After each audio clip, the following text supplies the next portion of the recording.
Hey everyone, welcome to Gaming Explained. In today's video, I'm gonna show you how to turn on TrafficScape notifications. So let's get started. First, open your settings on your mobile device. Scroll down until you find Apps option. Tap on Apps option. Then select Manage Apps option. In the search bar, type in TrafficScape and perform your search.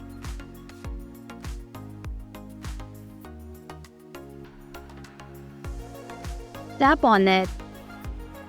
Scroll down a little and then tap on Notifications option. To turn on TrafficScape notifications, enable Show Notifications option. And this is how you can turn on TrafficScape notifications.